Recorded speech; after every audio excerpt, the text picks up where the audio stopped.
Bubba the Cowboy Prince, A Fractured Texas Tale. Bubba the Cowboy Prince is written by Helen Ketterman and illustrated by James Warhola. Miss Ketterman dedicates the book to her Wright sisters, Anne, Diane, Kirby, Mary, Tricia, and Vivian with thanks and love. The illustrator dedicates the book to Mary with love and thanks to my fairy god cow.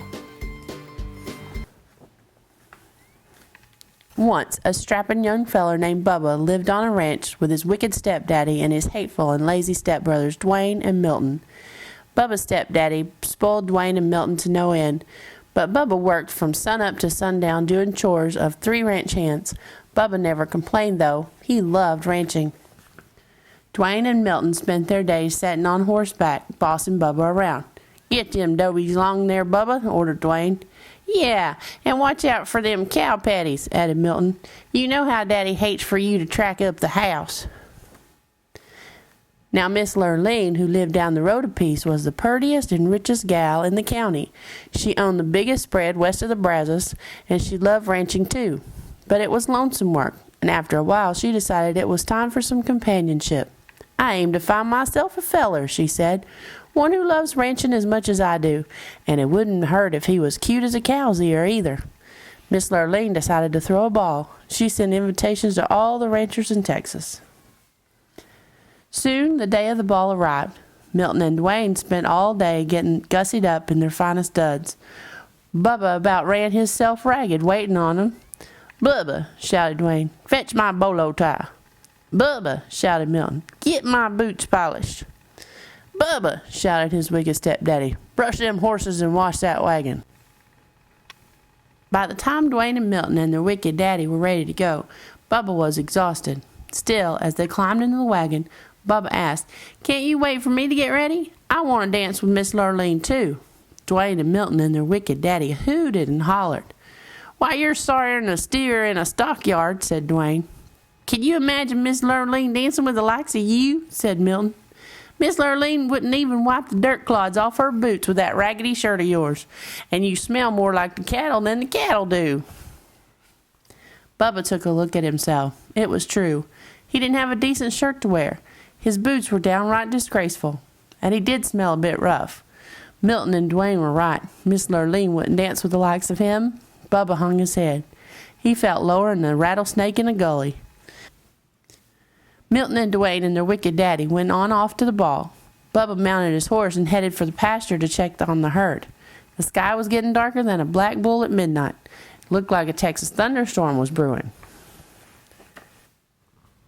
Bubba had just arrived at the cow pasture when a bolt of lightning struck, knocking him off his horse.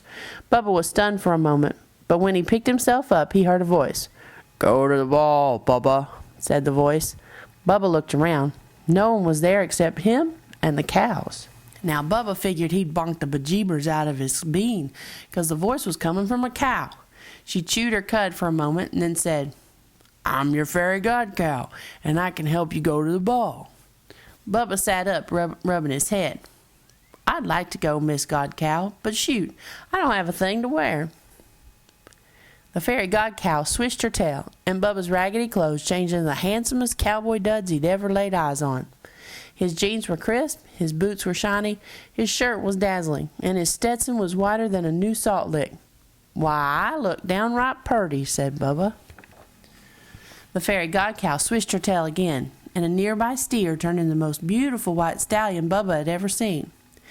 "Now you go on off to the ball, Bubba, and have a good time dancing with Miss Lurleen. But you best be home by midnight, 'cause that's when the magic runs out." "Yahoo!" shouted Bubba as he jumped on the white horse and galloped off to the ball. When Bubba arrived, the hoedown was in full swing, but every time Miss Lurleen finished a dance, she yawned. "There goes another $10 Stetson on a 5-cent head," she complained. "Where are all the real cowboys?" By the time it was Bubba's turn to dance with Miss Lurleen, it was almost midnight. Soon as she saw Bubba, Miss Lurleen's eyes lit up. "Why, you're as cute as a cow's ear," she said. Bubba blushed, then took Miss Lurleen in his arms and started dancing. Dwayne and Milton turned purple with jealousy. "Who is that dude?" said Dwayne. "I don't recollect seeing him before, but he looks a mite familiar," said Milton. Do something, said their wicked daddy. That cowboy is winning Miss Lurlene's heart. As it turned out, Milton and Dwayne didn't have to do a thing, 'cause Bubba and Miss Lurleen were in the middle of do-si-doing when the clock struck midnight. Suddenly, Bubba's fine duds turned into dirty rags he usually wore around the ranch. He looked sorry, and he smelled worse. "What is that awful smell?" asked Milton. "Why, it's Bubba!" shouted Dwayne. Bubba turned 14 shades of red, apologized to Miss Lurleen, and ran out of the room. "Wait!" she yelled, chasing after him. But Bubba didn't wait. He jumped on his cow and lumbered off into the night. In the ruckus, he lost one of his dirty cowboy boots. Miss Lurleen clasped it into her arms. "This is the boot of a real cowboy and the man I want to marry, and I aim to find him." Miss Lurleen went back inside, and though she asked everybody at the ball, nobody knew who the mysterious cowboy was. Nobody except Dwayne and Milton and their wicked daddy, that is, but they weren't talking. The next day, Miss Lurleen went from ranch to ranch, looking for the cowboy who owned the boot.